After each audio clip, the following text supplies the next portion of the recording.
আসসালামু আলাইকুম। আমি আপনাদের সাথে কিছুক্ষণ লাইভ কথা বলতে এসেছি। আপনারা আমার জন্য অবশ্যই অনেক করেছেন। আপনারা আমাকে যখন ধরে নিয়ে যায় তখন আপনাদের অবদান অনেক ছিল, এটার জন্য আমি কৃতজ্ঞ অবশ্যই। আমি যেই কারণে আজকে লাইভ করতে আসলাম, যেখানে আপনারা সবাই যেহেতু স্টুডেন্টরা আন্দোলন করেছে আমার পক্ষে, যেটা আমাকে সাহায্য করেছে, আল্লাহ সুবহানাহু ওয়া তাআলা তো সবচেয়ে সাহায্য করেছে, তো অবশ্যই আলেম ওলামারা আমার ব্যাপারে ফেসবুকে অনেক কথা বলেছেন, তার জন্য আমি কৃতজ্ঞ। তো আমি আসলে সবার কাছে কৃতজ্ঞ। অনেক আইনজীবী আমার জন্য দাঁড়িয়েছে, তাদের কাছে আমি কৃতজ্ঞ। এমনকি কিছু পুলিশ আমার নিয়ে তারাও প্রতিবাদ করেছেন যে আমাকে কেন ধরা হলো। তো সব কিছু নিয়ে আমি সবার কাছে কৃতজ্ঞ। তাই এর বিনিময়ে আমি হয়তোবা কিছু দিতে পারবো না, হয়তোবা একটা গল্প দিতে পারবো। আমি আপনাদের কাছে একটা গল্প প্রেজেন্ট করতে এসেছি। এই গল্পটা আপনাকে শেয়ার করি, ইনফর্মালি কথা বলি, গল্পটা আপনাকে দেখাই, আপনাদের গল্পটা হয়তোবা ভালো লাগতে পারে, তাই এই গল্পটা আমি আপনাদেরকে বলতে চাই। প্রথম আপনারা অনেকেই প্রশ্ন করছেন, আমি একটা স্ট্যাটাস দিয়েছিলাম যে এই উম্মা কি এক না এই উম্মা বিভক্ত। আমি স্ট্যাটাসে বলেছি যে আমাকে ধরলে আপনারা কি করবেন। এটা কেন বলেছি, আমি কেন আগের থেকে এই কথাটা বলবো, বা এর উত্তর হচ্ছে আমি আসলে আগের থেকে জানতাম আমার নাম হানাদার লিগার বাহিনী, আমার নাম এসেছে। প্রথমে গল্পের শুরুটা হচ্ছে, আমি একটা টাইমে দেখা যাচ্ছে আন্দোলনটা দমে যাচ্ছিল, তো তখন সাদিক ভাই উনি আমাকে আসলে বলেন যে আমরা কি করতে পারি এখন, মানে আপনাকে ধরলে হয়তো বা আন্দোলনটা আরও চাঙ্গা হবে। তাই আমি বললাম, না, আমাকে ধরার সম্ভাবনা কম, আমাকে ধরাটা বোকামি হবে, কারণ আমাকে ধরলে জনগণ আন্দোলন করবেই। তো এইটা আমি মনে করি না আওয়ামী লীগ এরকম বোকামি করবে, তো এইটাই বলেছি। বাট আমাকে যদি ধরে তাহলে আমি ব্যবস্থা করব। তো তাই আমি এই কথা সূত্র ধরে আমি দিন যাচ্ছিলাম যে আমাকে ধরার প্রশ্ন আসে না। বাট আমি তারপরও প্রস্তুতি নেওয়া শুরু করি, আমি বিভিন্ন একটা নামের লিস্ট করি যে আমাকে ধরা মাত্র কে কি করতে হবে। এবং এটা আমার ছোট বোনকে আমি শিখিয়ে দিই যে তুমি আমাকে ধরলে এই নাম্বারে, এই সব নাম্বারে ফোন দিবা, এনাকে এই কথা বলবা, ওনাকে এই কথা বলবা, অ্যাডভোকেট নাম্বার, মিডিয়ার নাম্বার, সবার নাম্বার আমি দিয়ে রেখেছিলাম। তারপরে একদিন হঠাৎ ডক্টর সরওয়ার হোসেন উনি আমাকে ফোন করে আমাকে বলেন যে আসিফ, তোমার আর আমার নাম এসেছে, তোমার আর আমাকে আটক করা হবে, তুমি এখন, আমি এইটা লাস্ট ফোন দিলাম তোমাকে, তুমি এখন তাড়াতাড়ি পালাও। তো উনি আমাকে অবশ্যই 100% ভালোবাসেন, না হলে উনি রিস্ক নিয়ে আমাকে ফোন দিয়ে জানাতেন না, কারণ আমাদের সবার ফোন ট্র্যাকিং হচ্ছে। এটা জেনেও ডক্টর সরওয়ার হোসেন আমাকে ফোন দিলেন এবং ফোন দিয়ে উনি আমাকে পালাতে বললেন, কিন্তু আমি রাজি হলাম না। কারণ আমাকে যদি ধরে, এই বোকামিটা যদি তারা করে, তাহলে তারা নিজেরাই বিপদে পড়বে। আর আমি কেন পালাবো? আমি যদি পালাই তাহলে তো মানে এটা তো আমি কোনো অপরাধ করি নাই। আমি যদি অপরাধ না করি তাহলে আমি পালাবো কেন? তাই আমি পালাই নাই। আমি একদম স্ট্রং ছিলাম। আমি পালাই নাই। আমি মোটামুটি প্রিপারেশন নিচ্ছি যে আমাকে ধরে মেরে ফেলা হবে অথবা আমাকে টর্চার করা হবে, দুইটার একটা কি হবে। বাট আই ডোন্ট কেয়ার, যদি এটা উম্মার কাজে দেয় তাহলে আলহামদুলিল্লাহ। তারপরে যে আমার বোনের যেগুলো প্রস্তুতি আছে, আমি নিজে একটা ভিডিও বানাই। আপনি যদি এই ভিডিও, সেখানে আমি বলি যে আমার যদি ভিডিওটা দেখেন তাহলে তার মানে আমি মৃত, আই এম ডেড, অথবা আমি গুম, এরকম একটা ভিডিও করে রাখি। তো করে আমার বোনকে সব শিখিয়ে দিই যে আমাকে ধরলে এটা করবা, ওইটা করবা, এটা করবা, এর কাছে যাবা, একে ফোন দিবা, সব একটা লিস্ট আমি করি। তো করার পর আমি আসলে মানসিকভাবে প্রস্তুত হয়ে যাই যে I can be dead, I can be killed, আমি শেষ হয়ে যাব।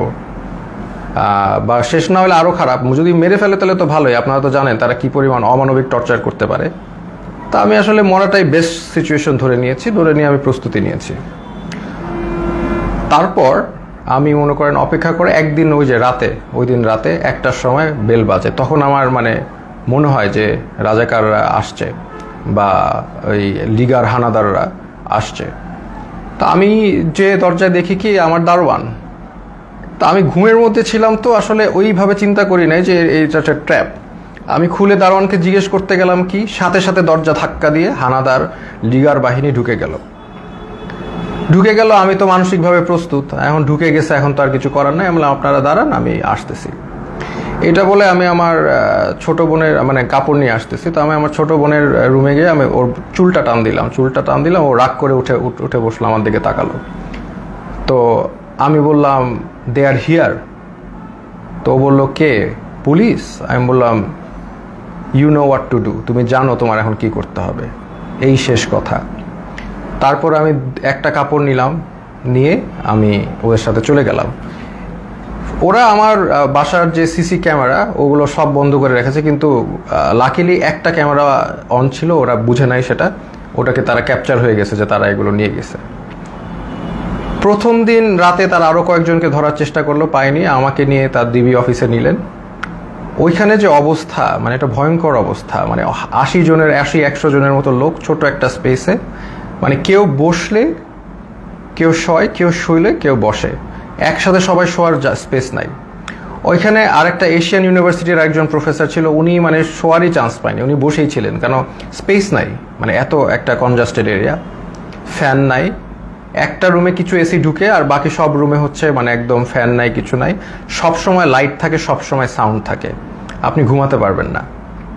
তো ওইখানে ঢুকে প্রথম দিন তো আমার খুব মানে অবস্থা ভালো না। আমার তেমনি আপনারা জানেন স্পাইনে প্রবলেম হওয়ার কারণে আমার এমনি সবসময় পেইনে থাকে, আমি নিউরোলজিক্যাল পেইনে থাকি, ফিজিওথেরাপি করলে কমে, আবার নাহলে বেড়ে যায়। সেই সিচুয়েশনে আমাকে এরকম একটা জায়গায় নিয়ে গেল যেখানে আমার কোনো বসার জায়গা নেই, সব পুরাটাই ফ্লোর, হার্ড ফ্লোর, তাও আবার মুভ করার তো কোনো স্কোপই নাই, শত মানুষ। তো এরকম জায়গায় প্রথম একদিন ছিলাম, ওই রাতে ছিলাম। তারপরের দিন ওরা আমাকে ডেকে নিয়ে গেল উপরে নিয়ে তারা আমাকে প্রশ্ন করলো যে আপনি ব্র্যাকে কয়জন শিবির আছে। আমি বললাম আমি তো শিবির করি না, আমি কীভাবে জানবো ব্র্যাকে শিবির কয়জন আছে বাকি। এরকম অনেক প্রশ্ন করলো বারবার। তারপর অ্যাট ওয়ান পয়েন্ট তাদের মধ্যে ওই হানাদার লিগার বাহিনীর একজন, উনি আর কি জিজ্ঞেস করলো, বলেন তো এই কোটা দিয়ে আপনি এত কথা বলেন, কোটার পদ্ধতি কি, বিসিএস এর সিলেকশন প্রসেসটা কি। তা আমি তো আসলে বলতে পারি নাই, কারণ হচ্ছে আমি মানে মেন্টালি তো ওই লেভেলেই নাই, তাই না, আমি একটা মানে ভয়ঙ্কর একটা অবস্থায় আছি, ওই লেভেলেই নাই। তো তারপরে ওরা কি করলো, ওরা এসে আমাকে মনে করেন আমাকে ধাক্কা দিল, আমার তো স্কেচ নিয়ে হাঁটতে হয়, আপনারা জানেন একটা লাঠি নিয়ে হাঁটতে হয়, সে আমাকে ধাক্কা দিল, তারপর আমার মুখে হিট করা শুরু করলো। তো হিট করা শুরু করলো আমাকে, 6টা হিটের পরে আমি আসলে মানে অজ্ঞান হয়ে যাচ্ছিলাম। তো অজ্ঞান হয়ে যাচ্ছিলাম, তারা আমাকে বলে না ডোন্ট এরকম করে আমাকে দাঁড়া করাইলো, আবার 2-4 বার হিট করলো। তো তারপরে তারা আমাকে মানে বললো যে আপনি তো খুব খারাপ জায়গায় আসছেন, আপনার বাম পায়ে প্রবলেম, ওই ডান পাকে আমরা একদম করে আপনাকে পুরোপুরি লুলা বানাই দেবো। তো এরকম একটা কথা বললো, এবং আরেকজন লাঠি নিয়ে আসলো আমাকে মারবে, পরে ওরা লাঠি দিয়ে হিট করে নাই, না করে আমাকে ওই জায়গায় আবার সেই জায়গায় যেখানে রাখে সেখানে নিয়ে গেল। তো ওই জায়গায় আবার আমার থাকা শুরু হলো। মানে ওইখানে এমন একটা জায়গা, বললাম তো, কেউ যে এটা ফার্মের মুরগির মতো, ওইখানে কেউ মুভ করতে পারে না, কারণ এত মানুষ, এত শর্ট জায়গায় মুভ করার, কেউ হাঁটার কোনো সিস্টেম নাই। ওই যে আমি বললাম আপনাদের, কেউ শুলে, কেউ বসে, কেউ বসলে, কেউ শোয়, মানে আর সবসময় লাইট আর সাউন্ড কন্টিনিউয়াস, ঘুমানোর কোনো স্কোপ নাই। ওইখানে সবচেয়ে ভ্যালুয়েবল রিসোর্স হচ্ছে একটা বোতল, কারণ আমরা তো ফ্লোরের মধ্যে শোন, তো ওখানে তো হার্ড ফ্লোর, ওইখানে কেউ যদি একটা বোতল পায় আলহামদুলিল্লাহ, মানে এটা মানে এক ভ্যালুয়েবল রিসোর্স। তো ওই বোতলটার উপরে তারা মানুষ মানে পেলে যে খুশি। তা আমাকে অনেকে চিনেছে, ওইখানে চেনার কারণে দেখা যাচ্ছে 2 দিনের মধ্যে আমি একটা বোতল ম্যানেজ করলাম মাথায় দিয়ে শোয়ার জন্য ফ্লোরে, এই একটা অবস্থা। তো আরেকটা বিষয় হচ্ছে ওইখানে 80 জনের একটা টয়লেট, আর আমার তো এমনি যেহেতু হাই কমোড ইউজ করতে হয়, বিকজ আমার মানে স্পাইনে প্রবলেম আছে, তো ওইখানে লো কমোড, তাও আবার 80 জনের জন্য একটা, 100 জনের জন্য একটা। তো এত লোকের একটা কমোড তো বুঝতেই পারছেন কেউ ইউজ করতে পারে না ওইভাবে। সো আমি খাওয়া কমিয়ে দিলাম, because I have to go to the washroom, এটা তো যাওয়া যাবে না, আমি খুব কম খাওয়া শুরু করলাম যাতে টয়লেটে না যাওয়া লাগে। আর আরেকটা বিষয় হচ্ছে টয়লেটে ইউজ করে সাবানও তারা প্রোভাইড করে না কোনো রকম। সো এইরকম একটা কন্ডিশনে আমরা যাচ্ছি। আর এরপর থেকে আর কি আসলে জিনিসটা বুঝলাম যে বিষয়টা কি, আসলে বুঝার বিষয় ছিল, এখন আমি বুঝতে পারলাম।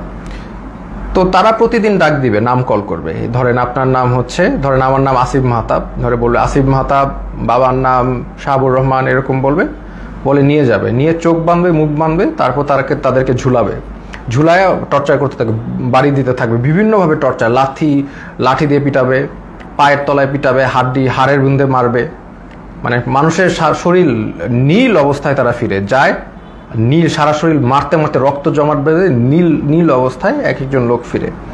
জাস্ট, এবং তারা সাইকোলজিক্যালি একদম মানে অবভিয়াসলি নর্মাল না, কারণ তারা এখন নাম শুনলে, তাদের নামটা ডাক দিলে তারা ভরকায় ওঠে যে এখন মনে হয় তাদেরকে নিয়ে টর্চার করবে।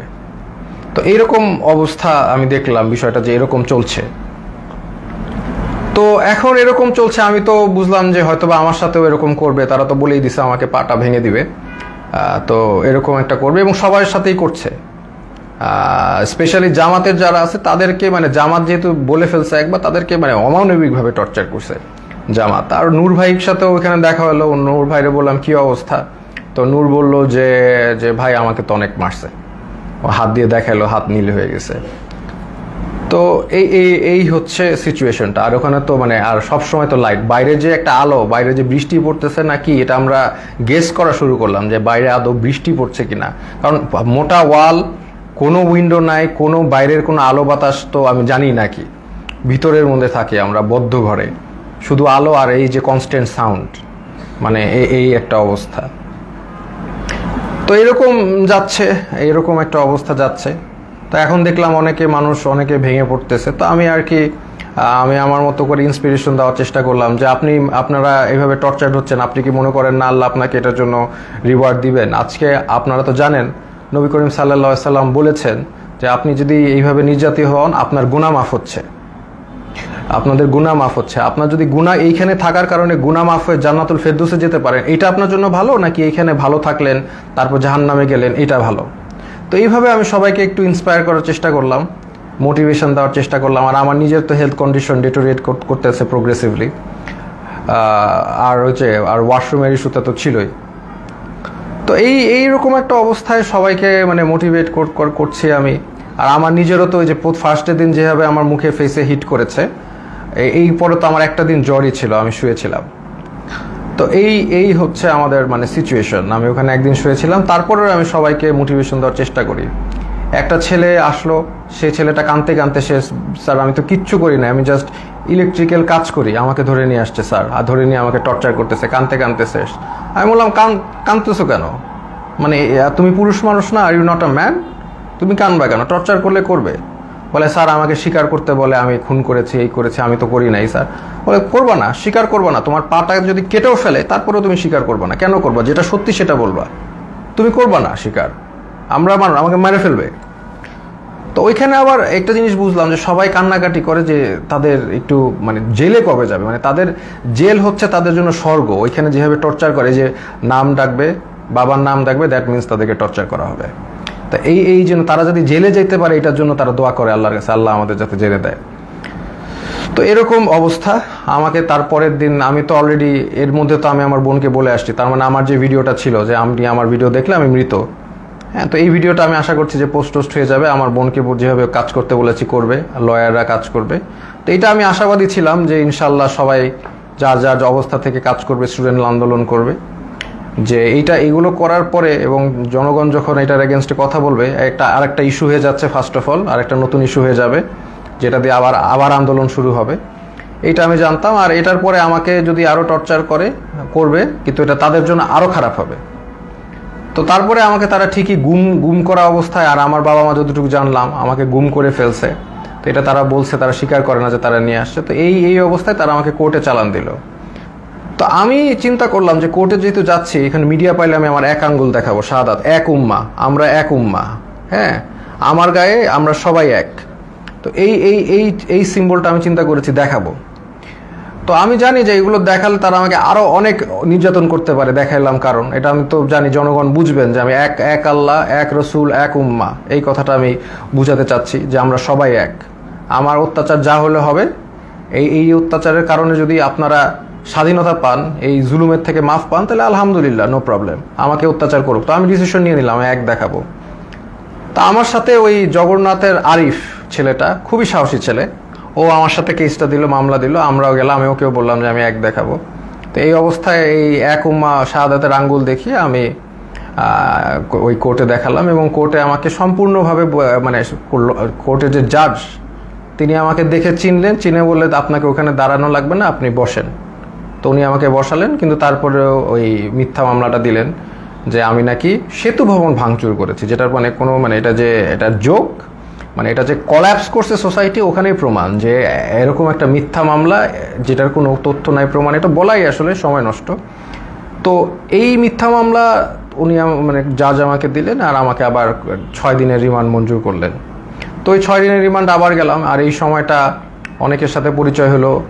ওখানে বিএনপির অনেক নেতা ছিল, পার্থ ভাই ছিলেন, ওনার সাথে আমি বললাম যে পার্থ ভাই আপনার তো আর আমার মামলা এক, আমি তো আপনার সাথে আসি। তো উনি বলে যে আমি তো তোমাদের সাথে থাকতেই চাই না, আমি তো এখান থেকে বের হতে চাই, একটু মজা করলেন। তো এরপরে অনেক মানুষের সাথে পরিচয়।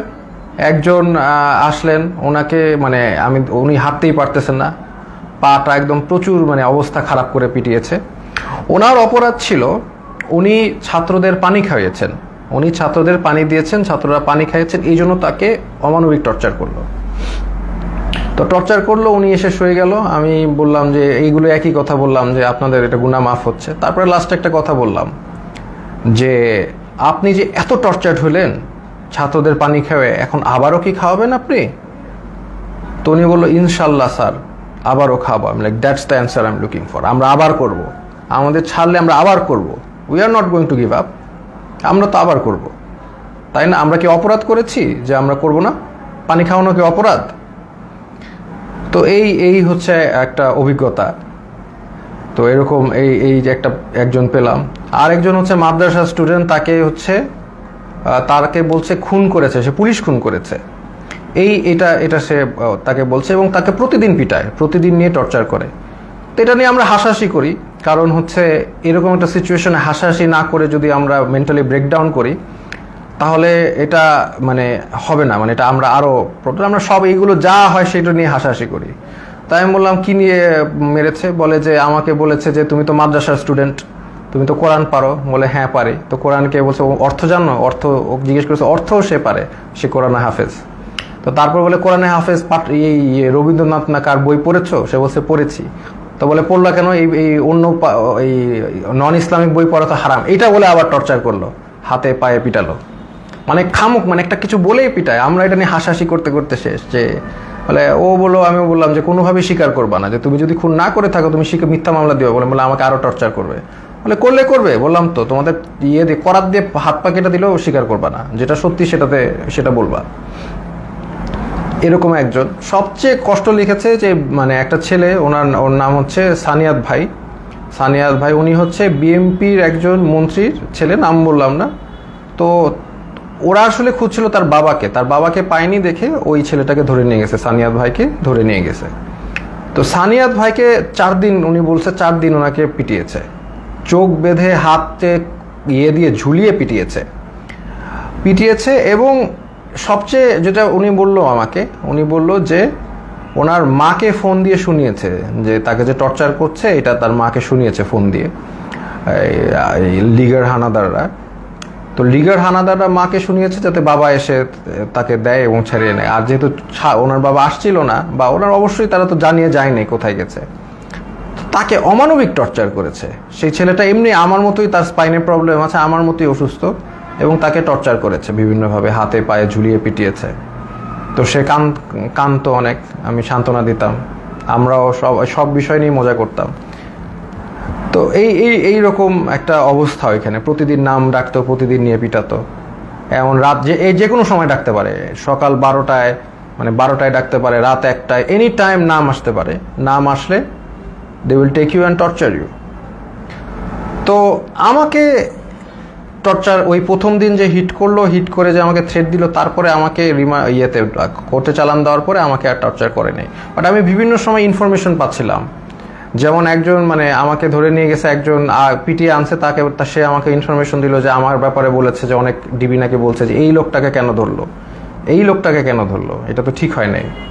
আবার আরেকজনকে ধরে পিটিয়ে এনেছে, সে বললো যে স্যার আপনার ব্যাপারে ডিবি কথা বলছিল যে আপনার ব্যাপারে 40 জন লয়ার দাঁড়িয়ে গেছে, এত সংখ্যক লয়ার তারা কখনো দেখে নাই, আপনি খুব ইন্টেলিজেন্ট মানুষ, এগুলো তারা বলছে।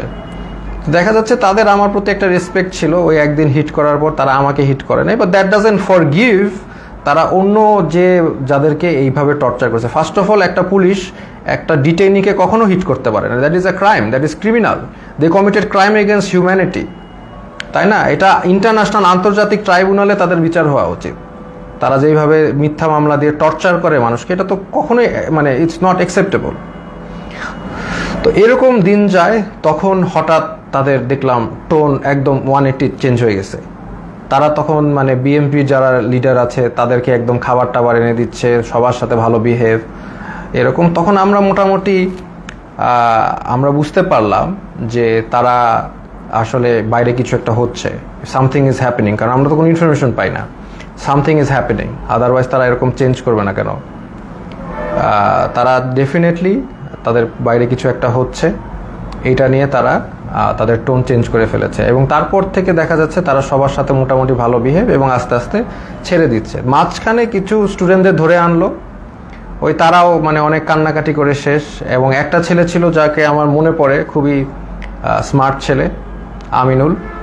তো আমিনুল হচ্ছে 14 বছর বয়স, ধরে নিয়ে আসছে। এবং অন্য যেগুলো ছেলে ছিল তারা একদম ব্রেকডাউন করেছে মেন্টালি, বাট আমিনুল ছেলেটা ও হচ্ছে মোহাম্মদপুরে থাকে খুব সম্ভবত, খুব সাহসী, নারুটোর গেঞ্জি পরে হাইটে বেড়াচ্ছে। মানে ও হি ডাজেন্ট কেয়ার, এই ছেলেটা ডাজেন্ট কেয়ার যে ওর সাথে এখন কি টর্চার করা বা কোথায় আসে। ও লাইক মানে চলে আসে, আমাকে বলতে, স্যার আপনি কি ড্রাগন বল জি দেখেছেন? আমি বললাম হ্যাঁ ড্রাগন বল জি দেখছি। বলে আমি দেখতেছি, আমি ওই ডিমন স্লেয়ার দেখেছি, এই দেখেছি সেই দেখেছি। তো মানে একদম মানে হি ডাজেন্ট কেয়ার, সে দেশ স্বাধীন করতে নামছে, ও দেশ স্বাধীনই করবে। আমিনুল নামটা ছেলেটার, ওকে 14 বছর দেখে ওকেও ছেড়ে দিয়েছে। তো এইরকম আর কি ঘটনার বিষয়গুলো। তারপরে ওইটার পর থেকে আস্তে আস্তে অনেককে ছেড়ে দিয়েছে, এবার অনেকে ছাড়েনি, অনেকে তারপরেও টর্চার করেছে। তো এরকম আমরা এই অবস্থায় আমরা অনেক দিন পার করার পরে তারপরে আমাকে একদিন ডাকলো, ওরা ডেকে হঠাৎ করে আমাকে দেখলাম যে বসালো, যে স্যার আপনি ভাই কি অবস্থা, আমরা তো জব করি। মানে যেই লোকটা আমাকে হিট করেছে এবং তারাই, যে টিমটা আমাকে, তারাই আমাকে ডেকে দেখি কি মানে জামাই আদর সোজা কথা করছে। তো তখন আমি বুঝতে পারতেছি না যে কি হচ্ছে। এখন হয়তো বা বুঝলাম যে সিচুয়েশন বাইরে পরিবর্তন হয়েছে, দেখি তারা আমাকে ভালোভাবে ট্রিট করছে। চা খাওয়ালো, বিস্কিট খাওয়ালো, ভালো ভালো বিস্কিট খাওয়ালো, মানে আপনি সোফায় বসেন, কমফোর্টেবলি বসেন, মানে এত রেসপেক্ট এরকম করছে। কেন আমি তো শিওর ছিলাম, আমি তো মনে করছি ট্র্যাপ। আমাকে খালি বলে যে এখন বাসা তো পুড়ে যাচ্ছে, এখন আমাদের কি করা উচিত, শেখ হাসিনার কি করা উচিত। এখন আপনারা তো অনেক টিচারও তো, আপনারা তো অনেকে ছাত্রদেরকে উস্কে দিয়েছেন, এই সেই, মানে আমাদের তো এখন আগুন ধরছে বাসায়, আমাদের তো আগুন নিভানো উচিত। মানে আমি যেটা বুঝলাম, উনি চাচ্ছিল যে আমি আসলে ছাত্রদেরকে ঠান্ডা করার জন্য কোনো বক্তব্য দেই। তা আমি এভাবে কোনোভাবে রাজি হই নাই, আমি তো হব না। তো আমি বললাম যে না, একটা প্রধানমন্ত্রী কি সিদ্ধান্ত নিবে, আমি তো আসলে প্রধানমন্ত্রীর জায়গা থেকে, মানে উনি আমাকে প্রশ্ন করছে প্রধানমন্ত্রী এখন কি করলে ভালো হবে, এটা আপনি তো বলেন। আমি বললাম না, আমি কিভাবে জানবো প্রধানমন্ত্রী কি করলে ভালো হবে, আমি তো একজন শিক্ষক, আমি তো প্রধানমন্ত্রীর কাজ তো আমি বলতে পারবো না। উনি ওনার জায়গা থেকে ওনার যেটা ভালো মনে হবে উনি সেটাই করবে, ওনার এক্সপিরিয়েন্স আছে, সেই আছে। বলে না, আপনি তো তাহলে ডিরেক্ট কথা বলছেন না, প্রবলেমেটিক কথা বলছেন, আপনার তো একটা ডিসিশন দিতে হবে। এটা একটা সিলি কথা না, আমার ডিসিশন কেন দিতে হবে, ওনার ডিসিশন আমি কেন দিব? তো এইগুলো তো অবশ্য তখন বলি নাই, সিচুয়েশন তো বুঝতেই পারতেছেন। তো এরপরে তারা আমাকে নিয়ে আসছে, তো নিয়ে এসে আবার ওখানে রেখে দিয়েছে। তারপরে আমাকে ওই আমাকে আবার কোর্টে নিয়ে গেল এবং কোর্টে নিয়ে তারা আমাকে জেলে পাঠিয়ে দিল। তো জেল থেকে তারপরে আর কি 2-1 দিন ছিল। আর তখনই আমি জেল থেকে আসলে খবরটা পাই, যে আমি পাই নাই, ওই আমার যে সানিয়াত ভাই উনি আমার সাথে ছিল, উনি বেসিক্যালি খবরটা পাই দেখলাম উনি পড়ে কাঁদতে, মানে চোখ দিয়ে পানি পড়তেছে, কাঁদতেছে। তো উনি বললো কি হলো, তো ওখান থেকে বললো যে শেখ হাসিনা দেশ থেকে চলে গেছে। আমরা তো কেউ বিশ্বাস করি না, বললাম না এটা কেন, এটা পসিবল না। তো তারপরে আরো রিলায়েবল সোর্সগুলো থেকে জানতে পারলাম যে শেখ হাসিনা ইনডিড দেশ থেকে পালিয়েছে এবং গণভবন ঘেরাও, আলহামদুলিল্লাহ। এই হচ্ছে ঘটনা। তো এইটার পরে দেখা যাচ্ছে যে আমাদের জেলে সব ছেড়ে দিয়েছে, তখন একটা মানে সবাইকে ছেড়ে দিয়েছে যারা আছে, পলিটিক্যাল নন পলিটিক্যাল প্রবলেম ছিল। তখন জেলের যারা মানে গার্ড, তাদেরকে দেখা যাচ্ছে একদল মানে ক্রিমিনালরা ওদেরকে মেরে ওরা আবার দেয়াল ভেঙে পালানোর চেষ্টা করছিল। তো উপর থেকে অনেকবার তাদেরকে ওয়ার্ন করা হচ্ছে যে এটা করো না। লাস্ট পর্যায়ে একটা গুলি একজনের গায়ে লাগে, একজন কয়েদের গায়ে লাগে, উনি হয়তো বা মারা যান, আমি জানি না, আমি জানলা দিয়ে দেখছিলাম। তারপর এটা সিচুয়েশন ঠান্ডা হয়, হেলিকপ্টার দিয়ে আর্মি এসে সবাইকে আবার তাদের সেলে ঢুকায়।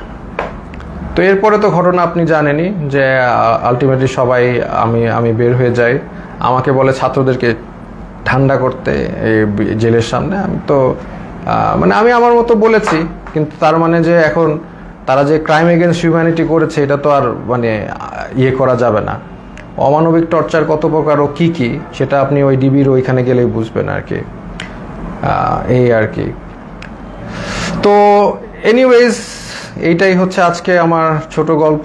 আমি আসলে যদি জাস্ট আর 5টা দিন বা 3টা দিন আগে বের হইতে পারতাম তাহলে আপনাদের সাথে যোগ দিতাম ইনশাল্লাহ। ফিল্ডে হাঁটতে পারি না, বাট আমি তাও যোগ দিতাম। ইনফ্যাক্ট আমি আগেও ওই অবস্থায় আমি আপনাদের সাথে আন্দোলন করেছি রাস্তায়, তাও আমি যোগ দিতাম এবং আমি যাক মানে আমি গণভবনের দিকে আগাতাম। মরলে মরছি, মৃত্যু সবারই হবে এটা তো আমি বলেছি, মৃত্যু হলে শহীদ, সমস্যা কি।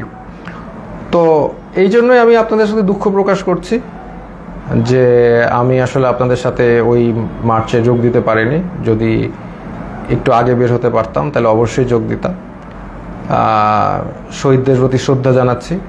আমি এখানে আমার লাইফ শেষ করছি। এটাই আমার ছোট গল্প।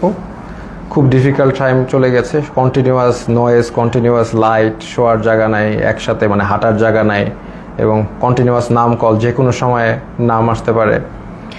তবে ওই যে আরিফ ছেলেটাকে আমি অনেক শ্রদ্ধা করি, কারণ ও বলেছে আর কি, ও বলছে যে অন্য সমগ্নায়করা তো বলেছিল যে ওরা কথা বলে তারপরে বলেছে, তো বলছে আমিও তো বলে দিয়ে আমি তাহলে যাই। আমি বললাম না, তুমি এখন কোনো কিছু মানুষের লক আপ থাকতে হবে, কিছু মানুষের বুঝতে হবে যে কিছু মানুষ এখনও ভিতরে আছে এবং মানে অন্যায় চলছে।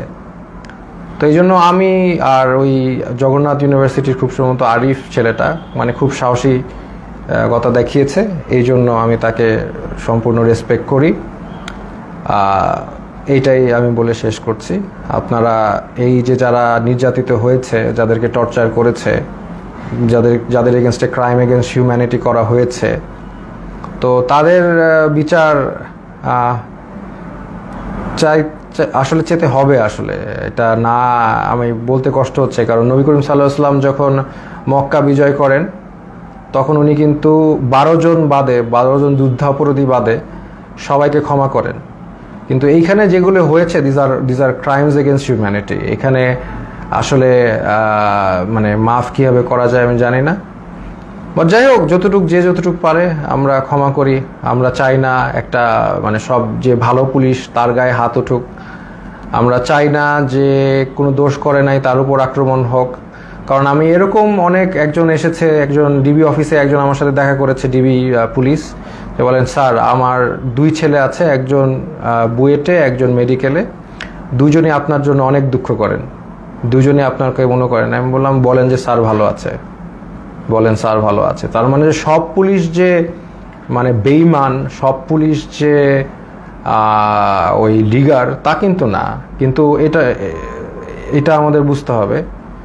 তো আমরা ফরগিভ করার চেষ্টা করি, আর যারা একদম এরকম ক্রাইম এগেনস্ট হিউম্যানিটি করেছে তাদেরকে আমরা ইনশাল্লাহ বিচারের আওতায় আনবো। আসসালামু আলাইকুম ওয়া রাহমাতুল্লাহি ওয়া বারাকাতুহু।